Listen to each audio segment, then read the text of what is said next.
من کەس بنی شمت خوا لە سای دیواران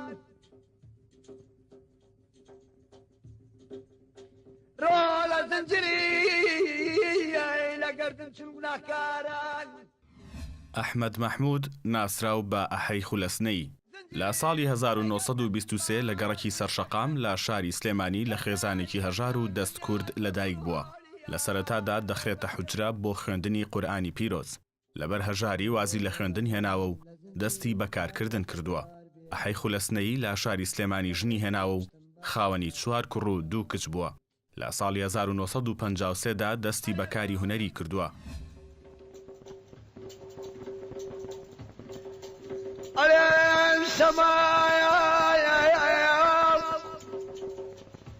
تیر بووە و باوی پاشۆی کە خەڵک وردە وردە گوێبیستی دەنگی ئەو هونەرمەندە دەبن وای لێ دێت خەڵکانێکی زۆر خۆشیان بوێت. لەگەڵ زۆربەی هونەرمەندەکانی ئەو سەردەمە گۆرانی وتووە وەک خوا لێخۆشبووان، ماملێ و زیرەک و مەردان.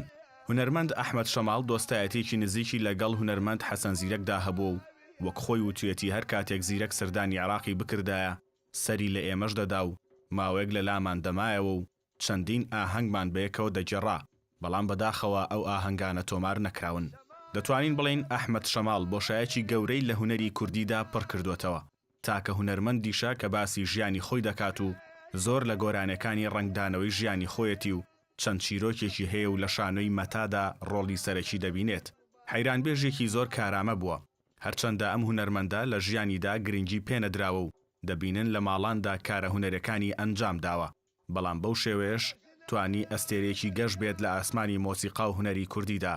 هونەرمەند لە ژیانیدا گەرێک کاری وەک تونچێتی و توتنچێتی و کاروانچێتی و حەماڵی و شوانی کردووە و ژیانی هەمیشە پڕ بووە لە ناخۆشی.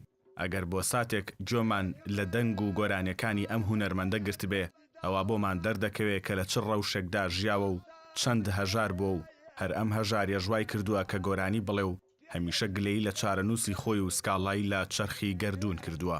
بەڵام لەگەڵ ئەمەشدا لە نێو خەڵکی بە قسە خۆش ناوبانگی دەرکردووە و هەمیشە قسەی خۆشی لەسەر زار بووە، بۆیە خەڵکانێکی زۆر خۆشیان ویستووە و هەمیشە سەردانیان کردووە. هونەرمەند ئەحمەد شەماڵ لە ڕۆژی 1997 لە شاری سلێمانی لە دوای ململانێکی زۆر لەگەڵ نەخۆشیدا کۆچی دوایی کرد و هەر لە شاری سلێمانیش بە ئامادەبوونی خەڵکێکی زۆر بە خاک سپێردرا. کوڕی چاکە گۆرانی بێژە و خەڵک زۆر هەناسێت. قیامەت لەژێر ماری غەمیە من جەمیای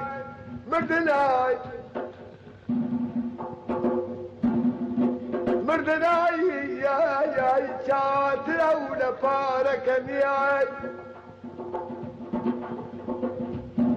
من دەست بە تاڵێم یاڵم لە سەران